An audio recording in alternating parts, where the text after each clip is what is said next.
For people that are new to guerrilla marketing or this style of marketing, it's basically a type of marketing that is utilizing all of your other resources except for monetary resources. So you're leveraging your connections, you're leveraging your creativity, you're leveraging pretty much every other angle other than spending money. So it does require time. It's one of the resources that you're going to need to put into it. But you're right. Being able to repurpose content like that is definitely, and using content like you were describing across platform. So repurposing it to be used on different platforms and stuff like that. That's definitely kind of a guerrilla marketing strategy. Well, one of the things I really loved was the strategic approach. So, looking at those 200 plus ways that are mentioned within the guerrilla marketing text and seeing how you can look at all of those as pieces. So, if you look at strategy for marketing in the sense of a Connect Four board, you can fill in lots of areas with different kinds of guerrilla marketing techniques. And so you can develop an overall company strategy for a much lower cost than would be traditionally thought. And so I am super excited about batching content. I know that's something that, Yep. Aaron, you have spoken about. I really find value in that. That's referenced in the book. And just as Maria referenced, making sure that that batched content can be either spliced appropriately and repurposed, or also knowing how and when you have the energy to do the batching with the highest quality. That's extremely relevant. And when I talk about think about batching, I think about if you're not afraid of video, it's nice to do video first because then you can get the other pieces out of it. You can get screenshots, you can get audio out of it, you can chop it up into a lot of different pieces, and it's the most time effective to do it that way if it doesn't terrify you. Right. Yeah, That's the big key. Kick fear in the face, right? that's Yeah, and right. it sets the tone for too, kind of, it's creating that credibility as well with your clients. If you're not afraid to do public speaking, there are guerrilla marketing strategies that you can actually get paid for doing marketing. And I know that Pamela, you're a public speaker, so Amazing. some speaking engagements they pay you to do it, and there's not much better marketing than doing that. And one of the strategies, primary guerrilla marketing strategies that I use, I like to volunteer. And if you know how to use a video camera, and you volunteer to do their videography, their photography, that kind of thing for the day, it gives you a very privileged position in that you can meet the event organizer, you can have the event organizer point you in the direction of interesting people to meet. So you can say, hey, where are these people going to be seated at? Is it possible for me to meet such and such speaker? So it just really gives you a very privileged position, and it's definitely a win-win situation. They get free coverage for the day. You get to meet cool people. You get additional exposure. I did this exact strategy with a mental health nonprofit in the area, and I went there and did a live recording of one of their walk that they were hosting for the year.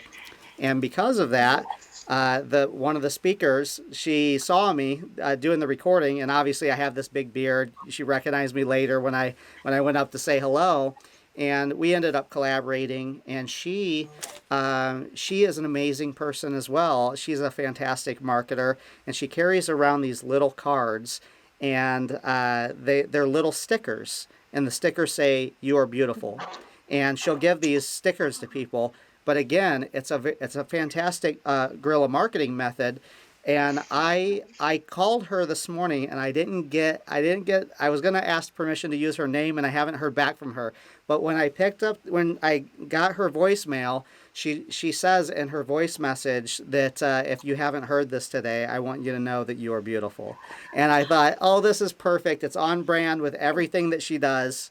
And it was, yeah. So those are just a couple guerrilla marketing tactics that I can think of that happened in a very short time period. Absolutely. The way that you make people feel is important. It's an important part of your brand It's an important part of being self-aware, and I love that aspect of guerrilla marketing. And I especially love your relevant example, Aaron. And just building trust. I mean, that creates another Yes. you're adding value to their lives, but also, you're building trust with them, and you never know where that conversation could lead. You know what I mean? Yeah. Down the road, or just right away, or whatever. But it's just making people feel validated and affirmed. I think it's all part of, putting that conversation, put it in right into the client's focus and listening to them. Absolutely. So I think of something fast and strategic and powerful when I think of guerrilla marketing as a whole. So I've referenced the Connect Four board for strategy, but I also think that calling our shots and really being intentional matter. Uh-huh. So if we can't reasonably and feasibly individuals or a marketing or PR team use all 200 plus strategies at once, or if we're starting to scale, or folks watching this are starting to scale, what are you going to start with? So what is your 1 to 2 strengths? What do Mm-hmm. you feel like you could leverage quickly and powerfully and effectively?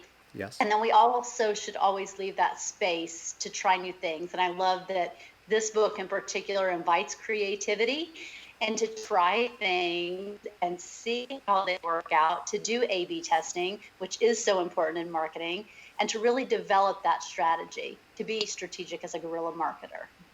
I love it that you said A/B testing and to develop your strengths, because I think that it could be what I said earlier was it was my approach. Like I like to use video because I can chop it up like that. With that being said, one of the things that pulls the most amount of traffic into our site was done by somebody that used to work with us. She was a content writer, and she wrote a blog post about how to. I think the title of the article was how to create a killer psychology today profile. And it was just a written post, but that post pulls in a ton of traffic into our website because she was leveraging her talents of writing. And then with the A/B testing, we do a ton of A/B testing, and we A/B test each layer of the funnel. So, and when I say a funnel, it sounds a little bit confusing and a little bit complicated, but it's basically communicating with people that's appropriate for that stage of the relationship. So a lot of people, when they first meet someone, they immediately try to close the deal, and that just doesn't work because you don't Help me cringe. you just don't have that relationship Sure. with so you take it step by step and have communications that are appropriate for that portion of the relationship. And then there are definitely layers of the funnel that we heavily A/B test. So we'll put out copy, we'll hold everything constant except for one variable. We'll switch up the copy, and then we run it for long enough that we have enough data points, and then we know that that copy was indeed better than the other one, and then we take the winning copy and we'll later try to beat that copy, and so it iteratively gets much better and much more cost effective, in fact. Yes. And I think about all the streaming ways that we can see how people are viewing, like you talking about the Hmm. videos and stuff, how we can utilize and, you know, maximize our, experience with analyzing the data from that to see what content people are, most interested to, in the form of the strategic thinking of marketing. How do we market to the right audience, right? And Yeah. Yes. keeping that feed going back to the website. What do we need to do to keep them, you know what I mean? What is Hmm. it in the emails that we can do to give them just a little nugget of goodness information so that they can keep driving back to your site too? Yes, and the value proposition being clear and us being passionate about the message and what we have to offer as individuals and companies. So, not only just personal branding, but when we are affiliated with organizations and projects, that our passion is there. So, I know that we're all passion people. We love to invest our time and energy in other people and also in causes that we are are really passionate about. I use that word a lot, sorry. And I think that one of those key things is to know the power of what we are either speaking to or about, Mhm. and to allow our genuine and authentic energy and passion to come through. I think that people appreciate authenticity, that we're not necessarily perfect people as individuals, like, for example, on video or whatever Aaron, of course, is, but that we have a value proposition that is meaningful, so that we are confident that we are helping people versus Mm-hmm. Mm-hmm. trying to force something on an audience that may not welcome that. The energy does come through, and you almost get lost in the message when you really care about it. You kind of forget. You can forget a little bit that the camera's on. You can forget a little bit about some of the other stuff that's going on. And in fact, I recently, because I had been putting out some videos because I know that public speaking is such a difficult thing for people. So I had reached out to people, a few of my contacts that I knew did public speaking, and I said, "Hey, what helped you?" Because I'm trying to create something that I think that will be helpful for people, and that was one of the recommendations that I had.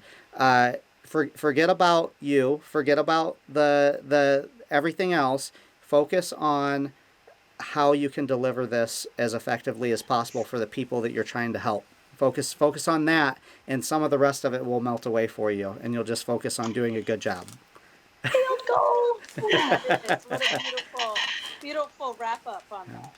To So circle good. back Yes. to what you were talking about, Maria, I don't know how many people are this. This is really, to me, it's cutting edge. So I think that I will expand on that a little bit. I use a video marketing platform called Wistia. And Wistia, I think, is just amazing. It's kind of like YouTube, but it's not a search engine. So a little closer to something like Vimeo. But the cool thing Mm-hmm. about Wistia is that I can send out an email to 100 people, and I can see who watched the video. So I can see heat graphs of each individual person. So I can see that Pamela watched this video to this point, and that she skipped into this point, and or she replayed this section. So it really gives me a lot of insight into what is relevant to that particular person.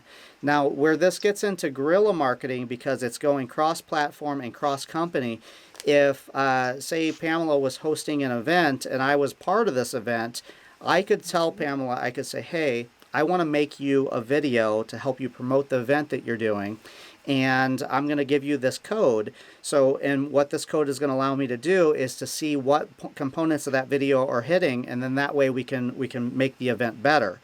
That has a couple benefits. It benefits the other person because they're getting free marketing, they're getting free video content, but it also benefits me because it's giving me access to their crowd ahead of time, and depending on the agreement with myself and the other person, it could even give me access to the email addresses of the individual that is watching the video. And I love that you bring that up, Aaron, because there are a lot of great ways that guerrilla marketing speaks to that, and also conversations that we've been having about collaboration, about partnership, about value added relationships.